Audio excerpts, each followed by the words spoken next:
Our armored train slammed to a halt deep inside the tunnel. Darkness swallowed everything instantly. There was clearly no barricade ahead, yet terrifying sounds of something alive breathing echoed toward us. The creature was so massive it had completely plugged the tunnel, squeezing the steel cars until they groaned. Frantically, I activated my detection gear, trying to see what monstrous thing was blocking our path, but the thermal imaging on my helmet display was all static. Then, a vast black valley slowly yawned open right in the center of the screen. That valley was moving. I saw it clearly. It was a segmented torso filling the entire tunnel cross-section, splitting open lengthwise toward our locomotive. Inside the fissure, muscle fibers writhed like hundreds of giant serpents tangled together, each twitching to its own rhythm. Every contraction made the rocky plates embedded in the muscles scrape against each other. The sound transmitted through the car's steel plates like 1,000 knives scraping ceramic at once. The train's floor was pushing upward. My helmet was pinned to the floor, my neck immobilized. My spine was being slowly compressed from below, vertebra by vertebra. I could feel the spaces between them shrinking. My M4 carbine slipped from my grip, its stock clattering against the twisted seat frame. 2 meters ahead, Rodriguez's lower body was jammed in a collapsed support beam. As the creature flexed, the load-bearing steel groaned with a teeth-grating screech, stretching his body armor to its limit. Rodriguez wasn't screaming. His mouth hung open, his throat emitting only a hissing sound like a leaking bellows. The thing's breath flooded the entire car, a stench of burnt tires and ammonia, mixed with the dry scent of ground stone and the acrid ozone smell of short-circuiting wires. Every time it inhaled, my eardrums sucked inward as the air pressure in the car plummeted. When it exhaled, that ammonia stench blasted directly against my faceplate. A low-frequency rumble vibrated up through the floor. It felt like standing next to a running cement mixer, a resonance that shook my entire chest. The sound of granite grinding against itself, constant, transmitted directly from the Earth's crust into my spine.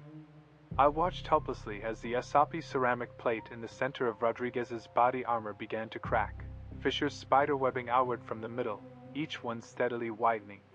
His body was still being pulled, evenly and slowly, in 2 directions. On the segmented torso's carapace, the rocky plates scraped against each other once more. The entire tunnel screamed. Before we entered that tunnel, everything was normal. By normal, I mean the kind of boring escort duty you've experienced. Colorado, Rocky Mountains, Tunnel 16, 4 miles long. Our mission was to transport 3 lead-sealed cars from point A to point B, carrying plutonium cores extracted from decommissioned nuclear warheads. Mission codename: Lead Coffin.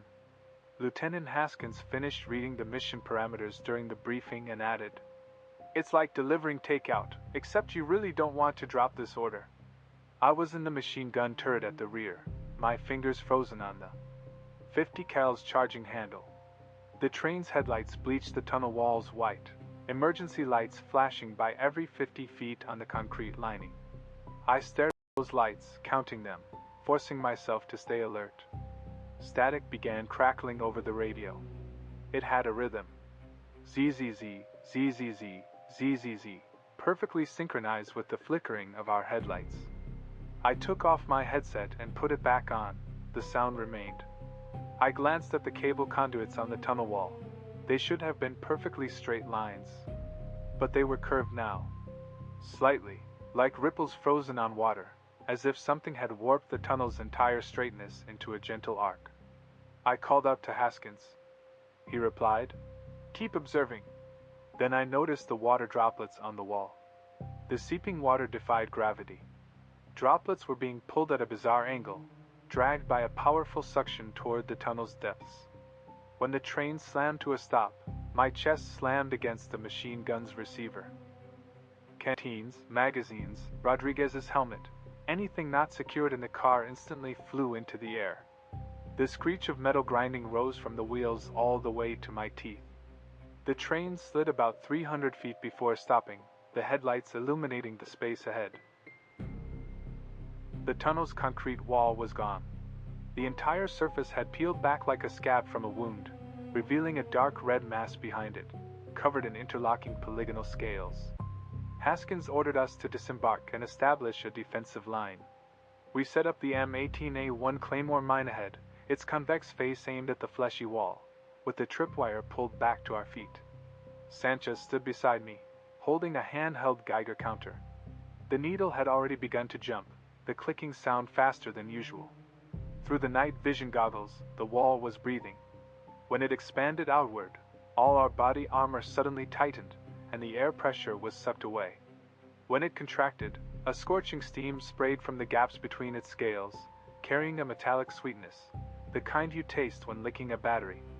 The concrete lining continued to peel away, soundlessly, in large chunks, revealing more scales. The thing extended all the way to the top of the tunnel, covering the entire cross-section. Sanchez tapped the Geiger counter twice with his finger, and the meter went silent. He turned the reading window toward me. I recognized the numbers. Radiation levels of that magnitude shouldn't be on a tunnel wall. Higgins signaled for us to scatter and find cover.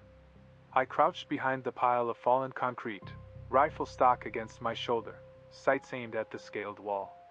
It was still breathing, rhythmically steady, each inhalation dimming the emergency lights in the tunnel. Sanchez whispered something in my ear, his voice barely audible. "It's waiting for something." Higgins didn't wait. His M4 fired first, a 3-round burst, tracer rounds trailing green lines as they struck the scaled wall. The bullets didn't ricochet. When the rounds hit the pearlescent mucus coating the scales, they simply slid off, deflected at an absurd angle, their trajectories curving along the wall. The other 2 rounds lodged into the gaps between the scales. The scales abruptly tightened, trapping the bullets inside before spitting them out like watermelon seeds. The rounds now flattened, clinking as they hit the ground. "Keep firing!" Higgins roared. I pulled the trigger, the recoil of the .50 caliber machine gun slamming into my shoulder. The ammo belt jumped, spent casings clattering onto the concrete floor. The heavy rounds could gouge into the scales, each impact leaving a fist-sized dent and sending fragments flying, gleaming with the white light of vitrified fibers. But there was another layer beneath. Each scale overlapped the next, and piercing one layer revealed 3 more beneath. The thing's armor seemed as if the entire fleshy wall was defending itself. Chandler dashed out from behind the Humvee, an at-4 rocket launcher on his shoulder. He knelt on one knee, turning his head away from the back blast zone, and shouted, "Clear!" Higgins raised a hand in acknowledgement, and everyone ducked back behind cover. The rocket shot out, its exhaust trail leaving a white streak in the tunnel, directly striking the area pockmarked by the .50 caliber rounds. Explosion. The entire tunnel vibrated with a low hum, the shockwave sweeping concrete debris over my head.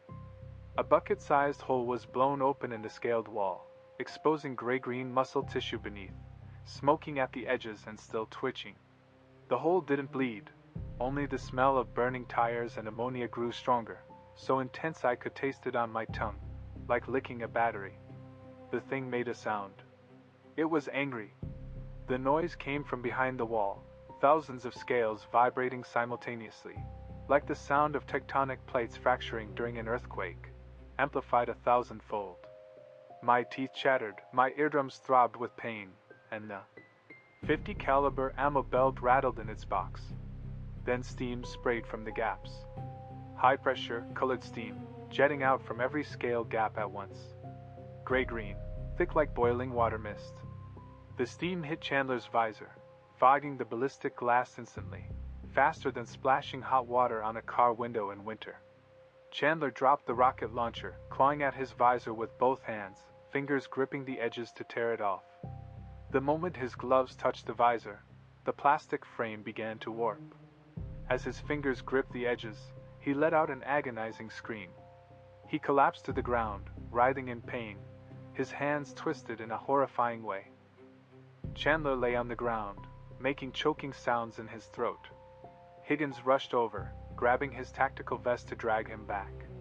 Medic Blake had already torn open a first aid kit, pouring half a can of hemostatic powder onto Chandler's face.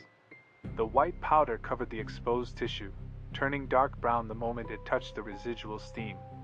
The ground beneath our feet cracked. No warning, The concrete arched upward like brittle crackers, and a segmented limb burst from below, over a meter in diameter, covered in a wet, rocky shell glistening under the emergency lights. It broke through the ground slowly. So slowly you could see the cracks spreading through the concrete, but there was no way to stop it. I was only 3 meters away, close enough to see the texture of the rocky shell, like river stones worn by millennia of water, but coated in a wet, gleaming mucus. It was wedged under the Humvee, the heavy armored Humvee behind us.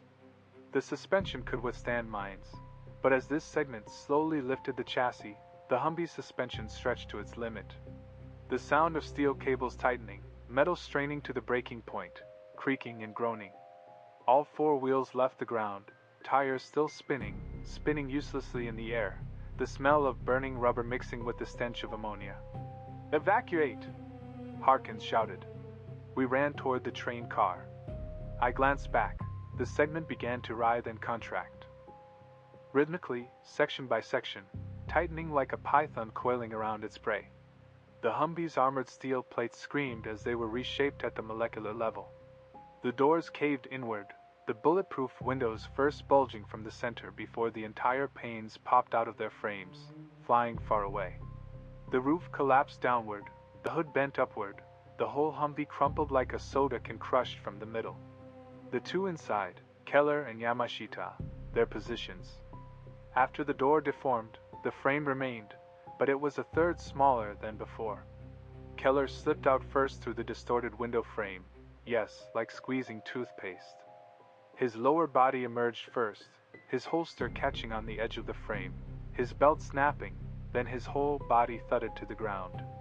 Yamashita was still stuck inside, his arm extended, fingers clawing at the outer panel of the Humvee door, his fingernails digging into the scratches in the steel paint, his entire body still being pushed outward by that uniform pressure. I ran over and grabbed Yamashita's wrist. His wrist was slipping out. There wasn't enough friction between my glove and his sleeve. Harkins rushed over from the side, and together we pulled, still not enough. The Humvee's body contracted again, metal groaning, and Yamashita slid out half a foot. His chest had already passed through the narrowest part of the window frame, his ribs making sounds as they were squeezed. The segment stopped contracting, then suddenly released. The Humvee slammed to the ground, its shock absorbers bottoming out, the steel plates rebounding with a thump. Yamashita slid completely out of the window frame, landing beside Keller. Keller's legs were bent beneath him, his knees pointing in a direction they shouldn't, his thigh bone pressing against his pant leg in a shape it shouldn't form. Harkins dragged Yamashita toward the back of the train car. Blake was applying a splint to Keller, one end of the strap clenched between his teeth. Sanchez crouched behind a broken concrete slab, his rifle muzzle pointed downward, muttering something repeatedly under his breath. The segment burrowed into the hole in the ground, slowly sinking. Concrete fragments sealed the opening, the emergency lights illuminating the collapsed area on the ground, steam still rising from the edges. The breach in the scale-covered wall still emitted white smoke, the muscle tissue at the edges no longer writhing. The entire tunnel fell silent, save for the hum of the emergency lights, the sound of Keller spitting out the cloth he'd bitten down on when the splint was applied, and Sanchez's muttered words cutting off mid-breath. Blake cut open Keller's pant leg. A hemostatic bandage was wrapped around it, the white gauze instantly turning dark gray. On Yamashita's bulletproof vest, the severely crushed and deformed outline of the window frame was imprinted. His breathing was shallow, each inhalation stopping halfway. Harkins removed his helmet and propped his head against the car wall. On the scale-covered wall, the scales had closed again. The petal-like fragments of scales at the edges of the breach torn open by the rocket were slowly retracting, new scales flipping up from beneath the muscle tissue to cover the wound. The newly grown scales were lighter in color, not yet fully darkened, but their overlapping positions were exactly the same as before. Only one of the air defense lights remained lit. The others had burned out during the steam blast. Half the tunnel was bright, half dark, the light illuminating only a small area. At the edges of the light, the polygonal scales on the surface of the wall still undulated slightly, moving synchronously along the same arc, from the top of the tunnel all the way to the ground. The writhing hadn't stopped. The dead silence lasted about 5 minutes. Harkins took stock of those still able to move.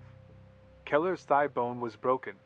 Blake had splinted it and used a seat strut salvaged from the Humvee wreckage as a traction device. Yamashita had at least 3 broken ribs, the window frame-shaped bruise on his chest rising and falling with every breath, but he could still hold a gun. Where Chandler's face had been sprayed by steam, hemostatic powder and burn ointment had mixed into a grayish-white paste, half his face wrapped in bandages. His exposed eye fixed unblinkingly on the tunnel ceiling. Engineer Collins crouched 30 yards from the scaly wall, studying the armored plates with his flashlight for a long time. The beams swept back and forth across the surface, but the polygonal scales showed no reaction, merely undulating gently in that fixed rhythm. He turned back to Harkins and said, "Lieutenant, this thing might be drawn by sound and heat. All the gunfire and rockets earlier were like beating drums right at its doorstep. What are you suggesting?" Harkins rested the stock of his M4 on the ground, muzzle pointed upward. "Shut everything down. Engines, radios, emergency lights, anything that can be powered off." Collins swallowed hard. "That strike it made earlier might have just been defensive. If we stay quiet, it might just leave on its own." Harkins fell silent for a few seconds, then ordered the power cut. When the backup generator stopped, the last emergency light in the tunnel went out. Absolute darkness pressed down. I couldn't even see my own hands. Silence followed.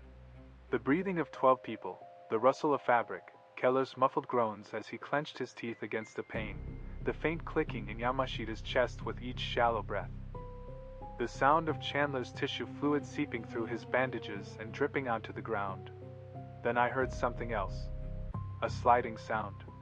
Thick and slow, like a massive tongue licking the concrete floor. It came from the direction of the locomotive, near the 3 lead-sealed cars. I raised my night vision goggles. In the green-tinted view, the outlines of the 3 cars were still there, but something on their surfaces had changed. All the welded lead seams, I'd seen these welds in the briefing, each as wide as a thumb, were now emitting light from the gaps. A faint bluish glow, like will-o'-the-wisps, seeped out strand by strand from the lead seams and drifted upward. The bluish fluorescence had barely risen 2 inches before it was sucked diagonally toward the depths of the tunnel, as if pulled by an exhaust fan. Sanchez saw it too. He pulled a Geiger counter from his backpack, covering the probe and display with his clothes, leaving only a narrow slit. He pressed the switch, and the instrument lit up beneath his palm, light leaking through his fingers and casting the texture of his gloves onto his face. The needle moved. Sanchez's mouth opened, then closed. He turned the instrument toward me, shifting his fingers to reveal a slit. The reading was climbing. The highest values were near the cars, and the direction where the bluish fluorescence was being sucked also showed rising readings. The thing was absorbing radiation like we breathe oxygen. The undulating rhythm of the scaly wall changed. It sped up.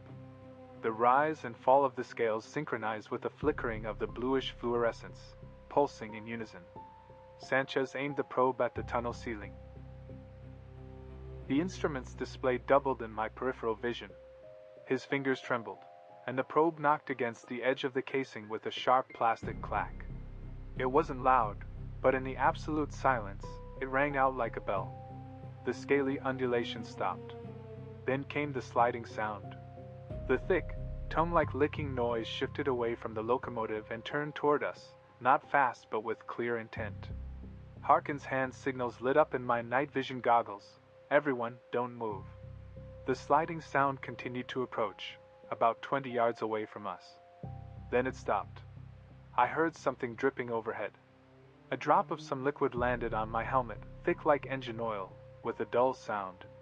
Slowly, I raised my flashlight and pointed it upward. The concrete lining of the tunnel ceiling was densely covered with fine segments. Each was only as thick as a utility pole, its surface covered in barbed rock-like shells, hanging down like stalactites. They covered the entire tunnel ceiling, stretching from the scaly wall all the way above us, so numerous that the concrete was no longer visible. Sanchez's earlier knock had halted all these segments. They had been in some state before, dormant, or waiting for a signal. Now they were awake. The nearest one was just 5 feet above my headlamp.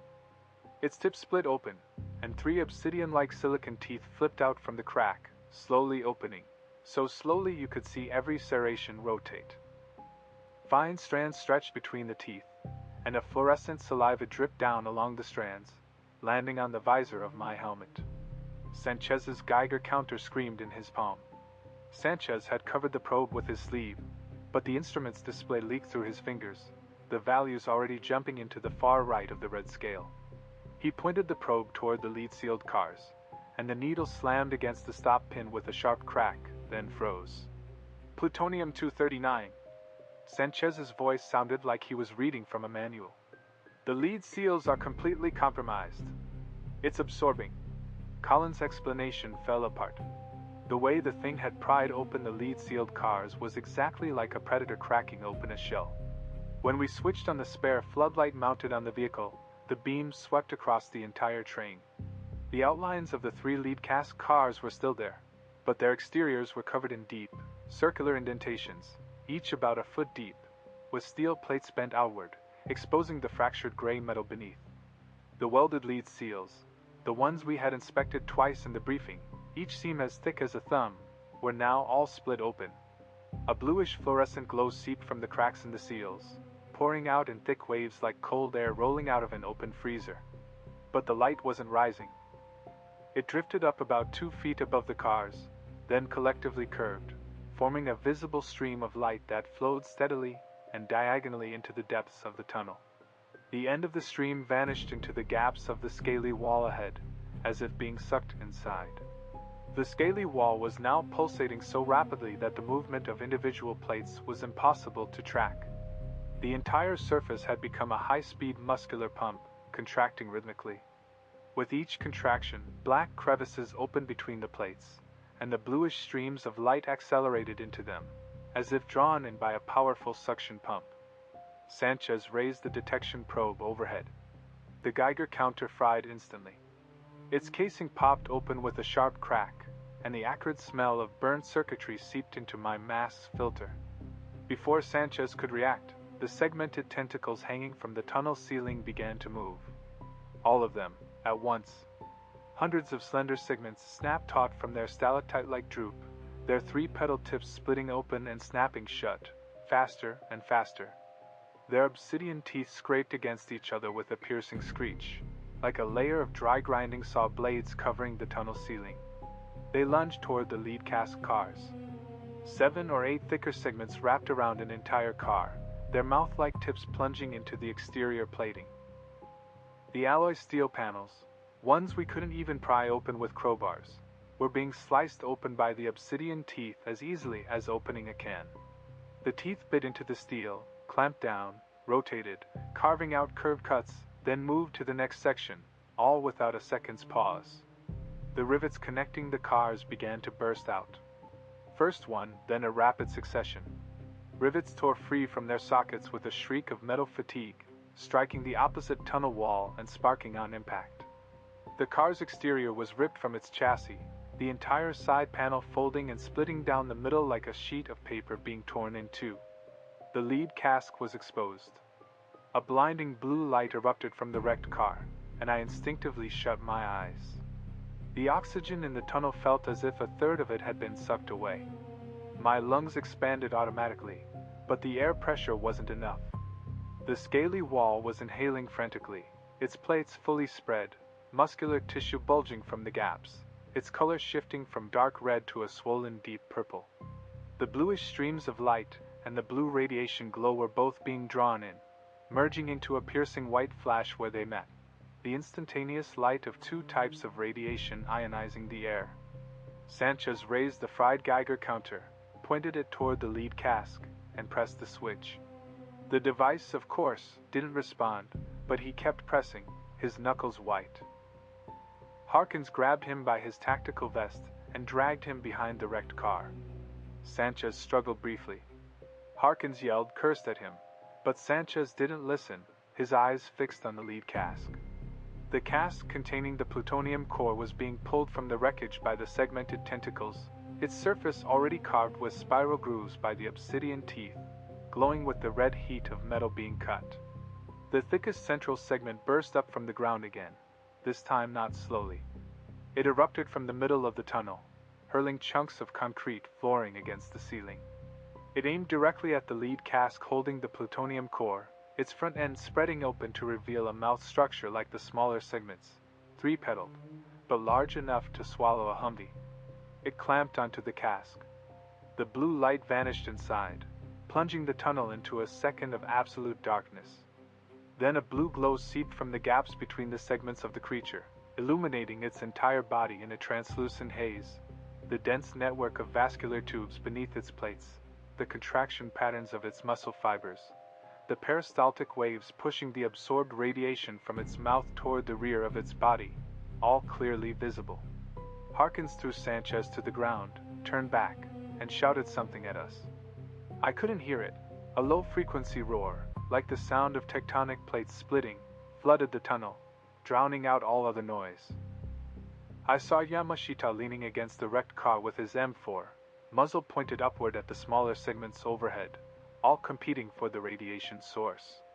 Keller, dragging his broken leg, leaned against the generator casing, his tourniquet still loose, blood seeping from the edges of the elastic bandage and dripping down his pant leg into his boot. Concrete chunks began to break loose from the tunnel ceiling, each piece the size of a Humvee door. The impact as they slammed into the ground sent shockwaves rippling through the floor, keeping the entire surface trembling. Rubble rained down on the lead canisters, the obsidian teeth, and the segmented carapace, but the creature paid no attention. It was feeding, every nerve focused on absorbing the radiation. Collins tried to make a run toward us. A slab of concrete crashed down right where he had been crouching moments before. Shrapnel sprayed across his vest, and he stumbled forward, his nose smashing against the ground. The ceramic plate in the back of his tactical vest cracked diagonally from shoulder to waist. Harkins dragged him, and I rushed over to help. Together, we hauled him behind the train's undercarriage. It was a makeshift shelter. The steel beams of the chassis were bent but still holding structure. Harkins shouted into his ear, repeating it several times before the words finally cut through my ringing ears. It's focused on feeding. While it's distracted, gather all the explosives. When Sanchez got up from the ground, his movements were steady. He rose in a textbook tactical stance, knees bent, weight forward, rifle stock pressed to his shoulder. Every motion followed the training manual, but his muzzle was aimed at the tunnel wall. The fluorescent glow painted the wall a sickly green, shadows of scales writhing across it. Sanchez drew his sidearm, gripped it with both hands, aimed at the wall, and fired. Asterisk bang. Asterisk pause. Asterisk bang. Asterisk a double tap. The exact rhythm from the firing range. He emptied a magazine, ejected it, loaded a fresh one, and kept firing.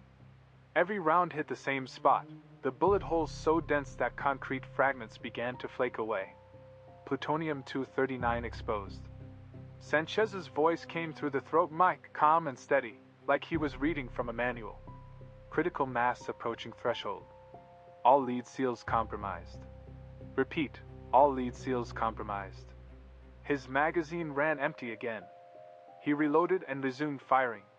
Harkins approached from his left rear, reaching out to disarm him. Sanchez suddenly pivoted, sweeping the muzzle across Harkins' chest before returning it to the wall. He didn't attack his teammate. His brain had identified the writhing mass on the wall as the threat, and his fingers were automatically executing the firing drill. His mind had shut down, but his muscles were still working.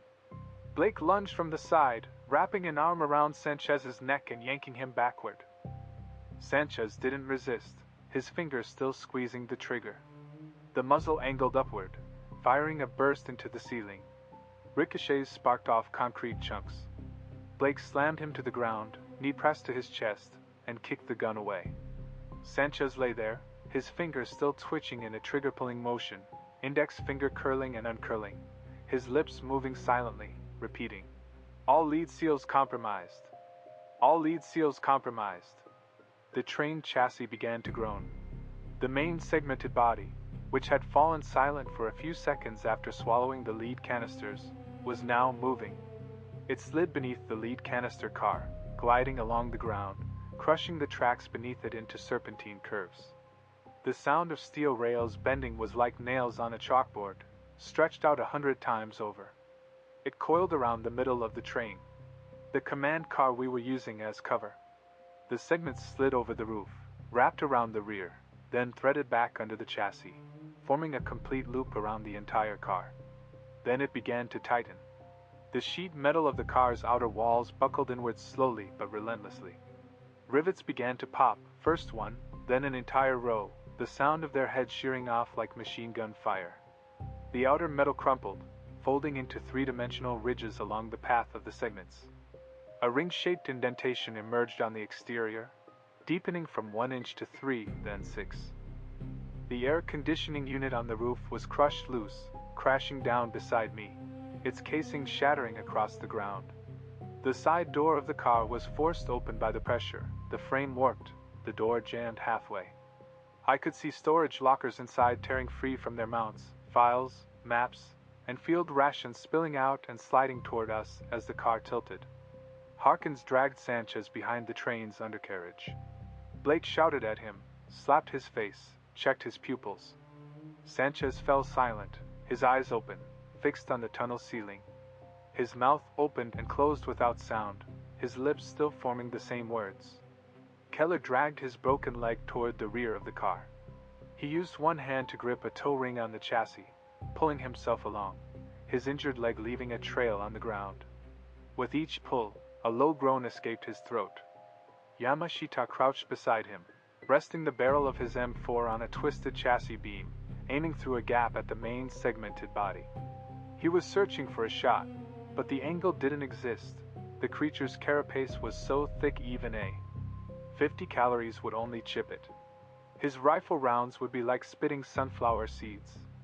I stared at the segmented creature, counting the rhythm of its undulations. It inhaled radiation, a blue light flashed beneath its armored plates, muscle bundles swelled, and the outer rocky carapace cracked open a slit.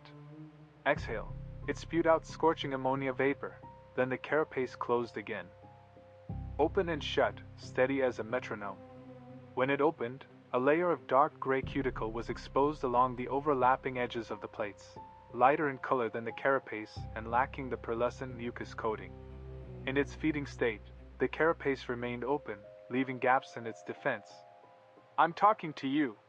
Harkins grabbed my shoulder and shook me. "Explosives. Gather all the explosives." "Explosives won't work." Collins leaned in from the side. "What did you say?" "Explosives can't penetrate. A rocket might blow a hole the size of a bucket, and even if you slap C4 on it, you'll only knock off a few plates. This thing's carapace is silicon-based, same composition as rock. When it's absorbing radiation, the carapace opens, and underneath there's a layer of cuticle, no mineral protection there." Harkins stared at me. "How do you get through?" I turned toward the rear of the train. The overturned power car lay about 40 feet away. Inside were two industrial capacitors, taller than a person, used to maintain the cooling system for the lead containers when the train was idle. Their discharge capacity was in the megajoule range, enough voltage to fling a grown man through the air. What I saw was electricity. This thing fed on radiation, controlled its muscles with nerve signals. A megajoule discharged straight into its system would fry its neural circuits. Capacitors. I pointed at the power car. Short-circuit them and drive the charge right into its cuticle. A megajoule arc, straight into the nerve center. You're going to electrocute it?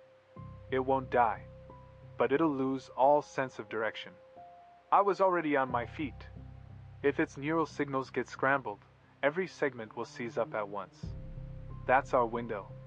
Harkins looked me in the eye, then barked into his throat mic. Yamashita. Covering fire. Blake put another tourniquet on Keller. Collins, pry open the maintenance panel on the power car. Yamashita leaned out from behind the chassis and fired a burst at the main segment's carapace. The bullets ricocheted without leaving a scratch, but the creature's undulations paused briefly, its carapace tightening. It had noticed the mechanical vibrations from our direction. Harkins shoved me and yelled, "Go!" I took off. The concrete underfoot was webbed with cracks, warm water seeping through, making it slick. The power car lay overturned against the tunnel wall, its top cooling grill cracked open. The rubber insulation on the wires had been torn during the crash, exposing copper cores and leaving scorch marks from arcing. Collins came around from the other side, jamming a crowbar into the maintenance panel seam and prying it open. Inside lay two cylindrical capacitors, undamaged. Collins cut the mounting brackets and hauled out the high-voltage cable, thick and heavy, scraping loudly against the ground. I yanked the discharge probe from the tool rack, connected it to the cable port, and tightened the lock. The probe felt cold in my hand, the copper tip icy to the touch. Above, the smaller segments began to move again. No longer competing for radiation, they turned in unison, their tripartite mouths aimed at Collins and me. They'd sensed our movement. One segment detached from above and plummeted down, slamming into the ground 3 feet to my left, concrete fragments spraying against my faceplate. I dragged the cable back, Collins pushing the capacitor behind me, its metal wheels bouncing over the uneven ground.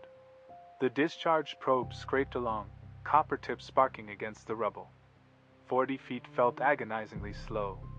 More small segments rained down from above, thudding one after another behind me. The closest hit just behind my heel, rock shards grazing my calf. The main segment was still crushing the train.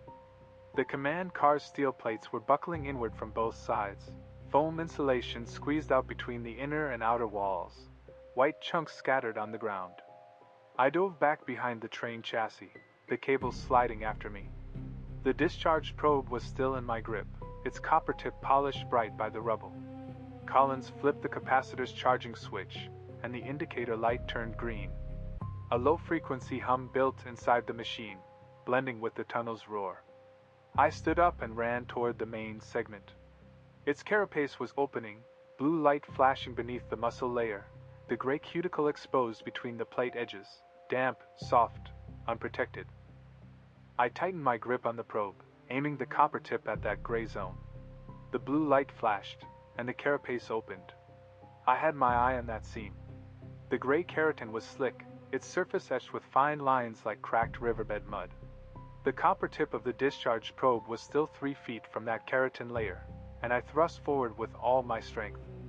The sensation as the probe pierced through was like stabbing into hard rubber, dull, resistant, then a sudden slip. It penetrated. Contact. The capacitor discharged. There was no explosion.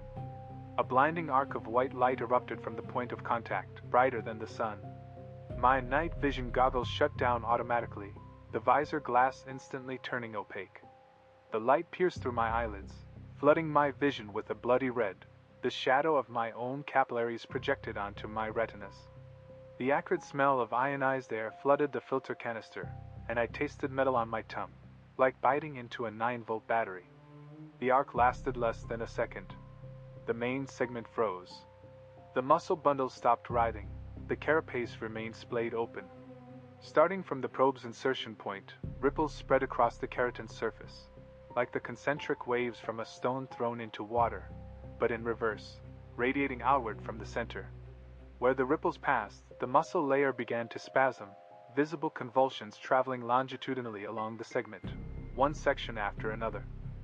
Then every segment in the entire tunnel convulsed simultaneously. The smaller, tentacle-like segments overhead reacted first.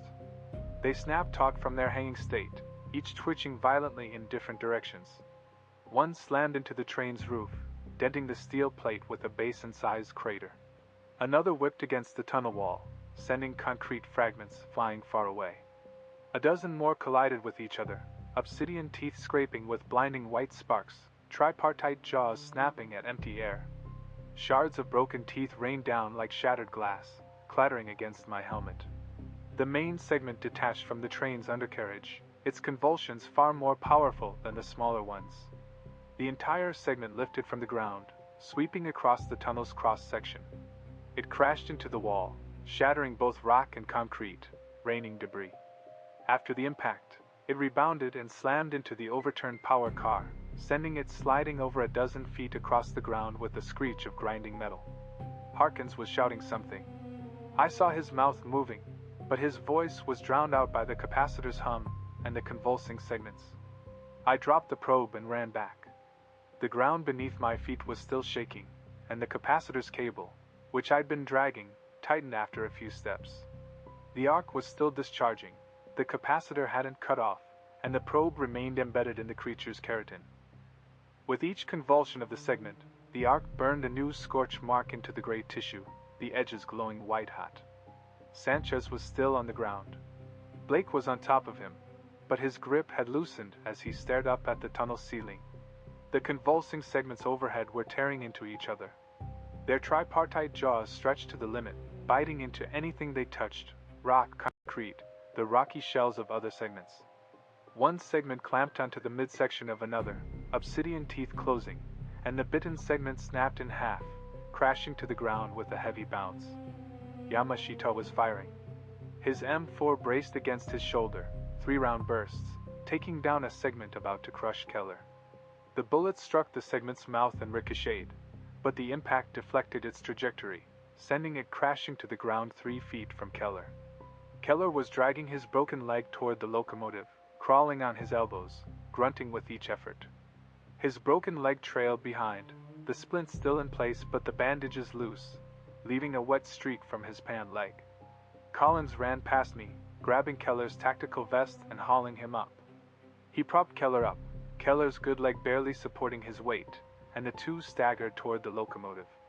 Then the main segment convulsed violently. This time, it slammed straight down into the ground. The segment struck the center of the tunnel, cracking the concrete pavement into massive, fragmented slabs.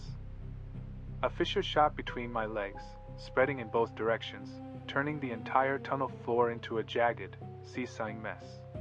My left foot slipped into a crack, my calf sinking in, my knees slamming against the broken concrete edge. Gravel ground into the joint of my kneecap, and when I pulled my leg free, my pant leg was torn. After that impact, the segment stopped twitching. It froze for 2 seconds.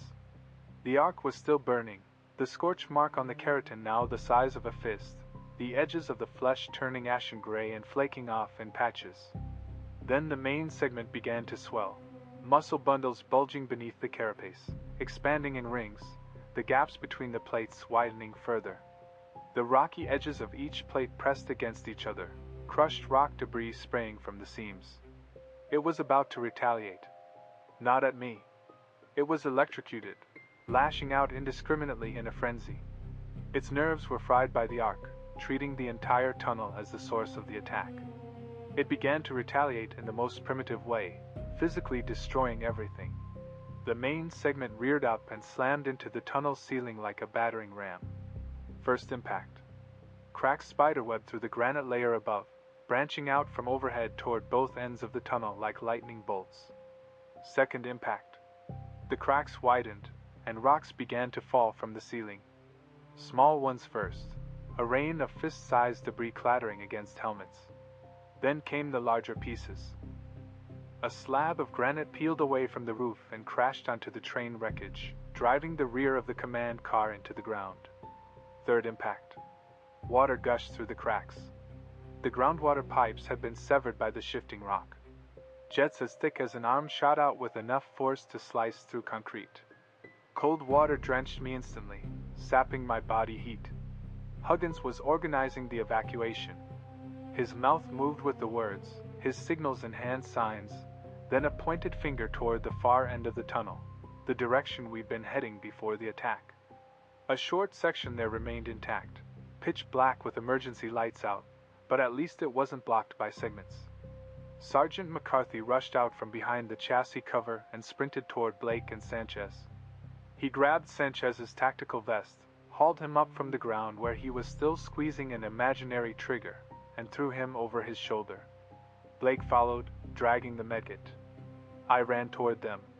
My boots slipped on the wet concrete. Water from the cracks already reached my ankles. The cold triggered a cramp in my calf, muscles knotting painfully. Every step felt like walking on blades. Fourth impact from the main segment. This time it struck the tunnel wall. It shattered the concrete lining, exposing the rock behind, schist, layered and now shifting along its bedding planes. The shockwave traveled through the ground up my spine, leaving my tailbone numb. McCarthy was about 30 feet ahead. He ran fast, Sanchez slung over his shoulder, feet splashing through the water. Blake trailed 5 feet behind, the medkit bouncing on his back. A roll of bandages slipped from an unzipped compartment, floated briefly, then was swept away by the current. A deafening crack echoed overhead. A block of granite fell from the ceiling, rectangular, clean-edged, as if sawn from the mountain itself. It was the size of my Humvee. The massive rock plummeted. Its sheer size created a surreal, slow-motion sense of crushing weight. McCarthy was directly beneath it. He didn't see it. Bent forward under Sanchez's weight, his eyes fixed on the escape route. Huggins shouted at him, mouth open in slow motion, the sound not yet reaching McCarthy's ears. The boulder crashed down. When the cloud of brown-gray dust settled, only a scatter of crushed weapon parts and ceramic plate fragments remained on the ground. Sanchez was gone with him. Blake was thrown backward by the blast wave, landing flat in the water. He struggled to sit up, water streaming from the rim of his helmet. The medkit lay 2 feet away, submerged. I couldn't stop to look. The main segment was still tearing the tunnel apart. Fifth impact, this time against itself. Its spasms hadn't fully subsided. Misfiring nerve signals drove its own muscle to slam into its carapace. Rock shell struck rock shell, fragments flying. A scale tore loose from the front, tumbled through the air, and embedded itself in the tunnel wall 20 feet away. Yamashita had reached the evacuation point with Keller. Collins led the way ahead, flashlight beams sweeping through the darkness, tracing a still passable path. The tunnel ahead of the locomotive wasn't fully collapsed yet, but the crack in the ceiling was widening. I glanced back one last time. The main segment's rhythm was finally breaking down. The neural damage from the electric arc was spreading. Its muscle contractions were no longer coordinated. The once fluid undulations had fractured into isolated jerks, one segment twisting forward, another pulling back. The carapace plates opened and closed erratically, sometimes gaping wide, sometimes clamping shut. When open, the cracked keratin layer was exposed. Where it had been electrocuted, large patches of grayish tissue sloughed off, charred and hissing as they hit the ground. The tunnel collapse began in earnest. The ceiling crack could no longer hold back the mountain. Rocks peeled from its edges, first piece by piece, then in sheets, until the entire tunnel roof gave way. Thousands of tons of granite crashed onto the main segment. First, rubble buried part of it, then massive stone slabs pinned its midsection. The segment kept twitching, but the weight immobilized it. The sound of its carapace being crushed blended with the fracturing of the rock itself, indistinguishable. The creature still thrashed madly beneath thousands of tons of stone. Ammonia steam seeped from gaps in the rubble, and low-frequency vibrations pulsed intermittently, growing weaker, slower. A rock fragment struck my helmet, sending me stumbling forward. The tunnel behind me was sealing shut. From the locomotive to the collapsed section, the entire tunnel was caving in, the collapse outpacing any human sprint. The tunnel cross-section was slowly crushed into a triangle, then flattened into a slit, before vanishing beneath the falling granite. I ran. Water was already up to my calves, cold liquid flooding my boots, splashing with every step. Hawkins grabbed my arm at the evacuation point, yanking me into the still intact section of the tunnel. The emergency lights were all out. Only the small flashlight mounted beneath the rifle barrel still shone. Its beam reached just a few feet, illuminating a short stretch of twisted rail and cracked concrete lining ahead. I discarded the rifle. The magazine had long been empty. It was now just dead weight in my hand. From a pile of tools beside the tracks, I picked up a heavy rock pick. Its handle was fiberglass, the grip wrapped in anti-slip rubber. The head was tungsten steel, one end pointed, the other flat. The paint on the pointed end had worn away, revealing the silvery metallic sheen.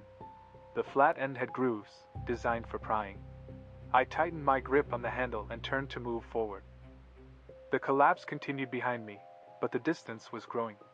Deep within the tunnel, the low, grinding crunch of compacting rock strata echoed every few seconds, transmitted through the walls, resonating in my chest.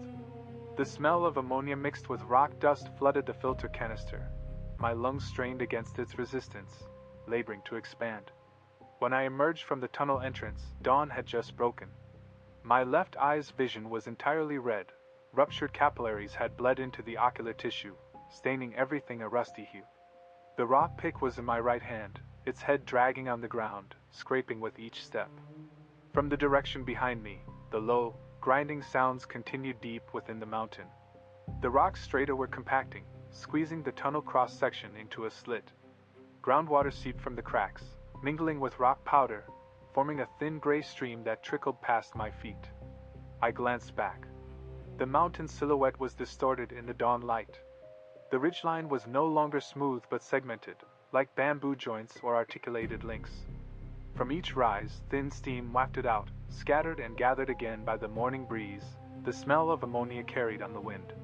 The airflow rushing from the tunnel entrance carried rock dust, a gray-white powder coating the pine needles around the opening. Fine quartz particles hung from the branches, rustling in the wind. The web of my right hand was stuck to the pick handle. I looked down.